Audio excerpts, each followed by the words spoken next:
Hey ADHDers and welcome. You're probably here because you're an adult and you think you might have ADHD. Well, in this video, I'll go over the 5 major symptoms that affected me and what led me to discover an ADHD diagnosis as an adult. Before we get started, it's important to recognize there are 3 main types of ADHD. Inattentive, distracted, hyperactive, impulsive, or a combination of both. For me personally, it's the third one. And that's where the majority of people, especially adults with ADHD, fall into. That you have to be twitching your leg or the kid at school that just couldn't pay attention. That's not the case. With these 3 different types of ADHD, inattentiveness, forgetfulness, the inability to recall memories, many other symptoms that align with different versions of ADHD. It's definitely not one specific type of symptom. So before going into some of the symptoms that led me to discovering ADHD as an adult, you might be thinking, wait, doesn't everyone have symptoms of ADHD? And to some extent, the answer is yes. However, it's the severity of those symptoms that leads to a potential diagnosis of ADHD in adulthood. I mean, we all lose our keys from time to time. We're late for work, appointments, maybe we miss the train.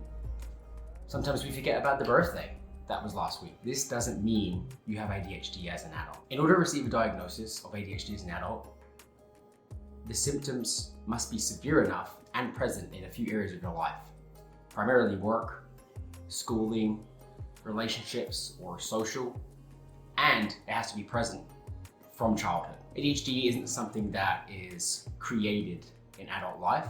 It's with you from when you were a child. Identifying areas where you may have been late for school or some of the other symptoms that I'm about to describe affected you as a child may help you recognize if you have ADHD now as an adult. I'll start off by saying I'm 31 and I was diagnosed at 31 as an adult. My parents, siblings had no indication that I would have ADHD. I didn't present as your typical ADHD child or adult. Sure, there's some impulsive behaviors here and there, and I talk a lot, not enough for anyone to recognize that I might have ADHD. I'm hoping through a series of videos here on this channel to help other adults that are in the same boat as me and think, do I have ADHD? I'm here to explain some of the symptoms today that led me to a diagnosis. And then following that, other videos of some of the research that I've conducted through others to understand life as an ADHD adult. Number 1, and probably the biggest reason for me to go seek a diagnosis of ADHD is forgetfulness. This comes under the inattentive, distracted portion of ADHD. And so my forgetfulness was to a level where I would have a conversation with a friend a week ago, plan a trip to the mountains here in Canada. That day arrive and have a message in the morning saying, where are you? And not having any recollection of ever agreeing or setting up a time to go do that. At work, many times, agree to finish a project, send this email, make this phone call. The next day comes around, how did the phone call go? It didn't happen. Oops, I forgot. And there's ways to cope with that. When you have a diagnosis of ADHD, when you understand that that's part of your life, you have the ability to then look at measures to overcome or manage. Part of the way that I manage is a dot system, a very basic dot system in my diary. And so I'll have a circle, and then when I complete the task, I fill it in. If I didn't complete it that day, then I move the dot to the next day, and that's my worksheet for the day. That way I keep track of everything that I've either been asked to do or I need to do for that day. Oftentimes, someone will say to me, well, I told you that. Oh, don't you remember? We had that conversation. Or I already asked you that. Oh, don't you remember I like chocolate? And when someone says that to you, from my perspective, it can make you feel as though you don't care, you're not listening, but that's not the case. Understanding that this is part of ADHD as an adult, you can then understand or help others understand that if you did not recall something someone said, it wasn't because you wasn't interested, it's because your brain was thinking about 10 other things that you're doing next week, tonight for dinner, tomorrow for work, or the other 5 things that you don't really need to do, but your mind is just thinking of them. I think the biggest reason why this was my number 1 reason to move forward and pursue ADHD as a potential diagnosis was because I was concerned that I was letting people down. And so now I have the ability to let people know ahead of time that if I don't remember, this might be a reason why. And I can take actions myself to ensure I remember, setting reminders on my phone. I often set a reminder now every time I have an event, a day before, an hour before, 2 days before. Just like for people that can't wake up in the morning and set 10 alarms, I do the same for reminders. And it works great. That leads me to my second point, losing things. My keys and I have a very special relationship. I barely see them. They often disappear. I think they have legs. And so my house, prior to receiving a diagnosis, was a mess, permanently. Unless someone was coming over, of course, I will do my hyper-focused clean for the first 2 hours just before they come over, just to get that rush. I'll go more into that in a separate video about why some of the reasons you might procrastinate if you have ADHD, or why you might leave things to the last minute. In my jungle of clothes and things all over my house, I would constantly lose my phone, my keys, my cards, credit cards. And part of the reason is that you come home from your errands, or you've been out, come home and put your car keys down, your mind is already elsewhere. You're already thinking about something else. So your keys are no longer important. So they just get put down wherever. I'd put them down on the table, on the sofa, here, there, they'd fall behind the sofa, behind here. That is one of the symptoms where I thought to myself, well, we all lose things. This was almost every single time I went to go out my car, or went to go, where's my phone? And I've asked Google many times where my phone is. And without that function, I think I'd have 5 phones by now. Number 3, impulsive behavior. This is an interesting one because there are a lot of positives to this symptom and ADHD in general. And I'll go into that in a separate video about some of the positive effects of having ADHD, some of which is creativity, spontaneity, and this is one of those areas where there are some positive effects to do with impulsive behavior. So some of the good side to the impulsive behavior of an ADHD adult is the spontaneity. Going on vacation, maybe picking a map. Have you ever looked at a flight and said, hey, let's go there, and just book the flight? Worry about booking time off work later. That's the type of actions that comes with the impulsive behavior of an ADHD adult. And so for me, especially, I fall into that bucket. Some of the downsides to it is not thinking things through. I renovated this house, probably should have got a loan as opposed to renovating the entire house on a credit card. Again, impulsiveness, wanted to get it done.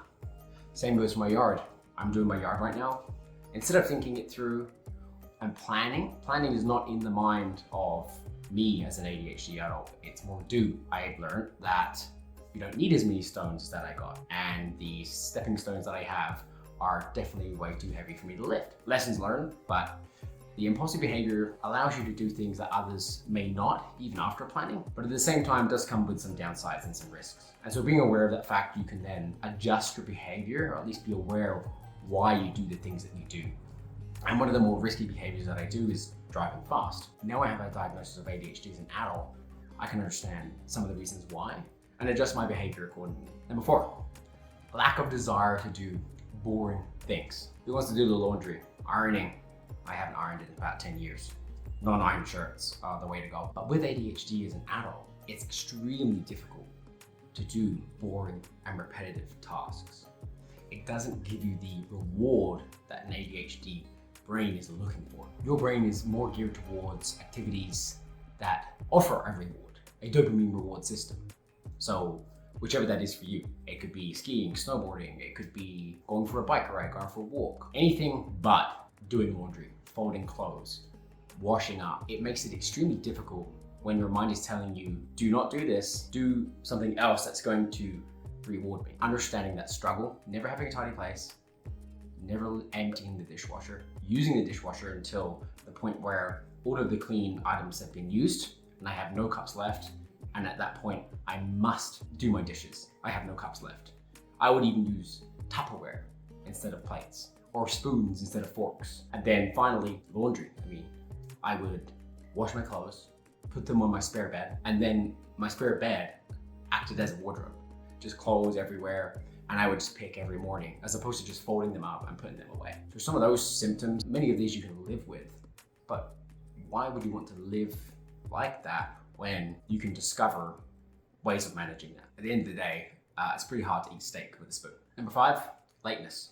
I talked about that at the beginning of the video, and it's something that I really struggle with. Part of an adult ADHD brain is that you're looking for something that will reward you. And so procrastinating, lateness, somewhat go hand in hand. Studying for my law certificate, I would hand in assignments 2 minutes before the deadline.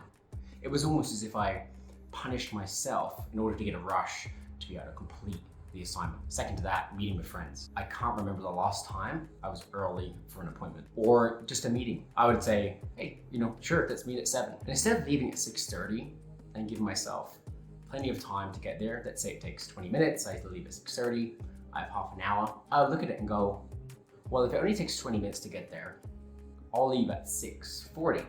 So I still have 10 minutes to do something. And those 10 minutes I'll do bits and pieces, maybe go to the washroom before I leave. And then I look at the time and it's now 6:41. And now I have that rush to go see my friend. And then I'd hit traffic or some lights, and then now I'd be late. Always leaving things to the last minute. And that would even be the case with work. Many times coming in late just because I would leave it to the very last minute. One of the most recent examples is when I was in Vancouver. My flight was delayed. And instead of monitoring the flight screen to see when will my flight now take off, I was in a pub and I'd met some friends, some people that were traveling, and we were chatting, talking away, to the point where I didn't notice, or at least I didn't necessarily care, because I knew that potentially they would call my name if I was one of the last to be on the plane. So instead of thinking ahead, I'll wait till the very last minute. That way I'm not wasting time, I'm not waiting around.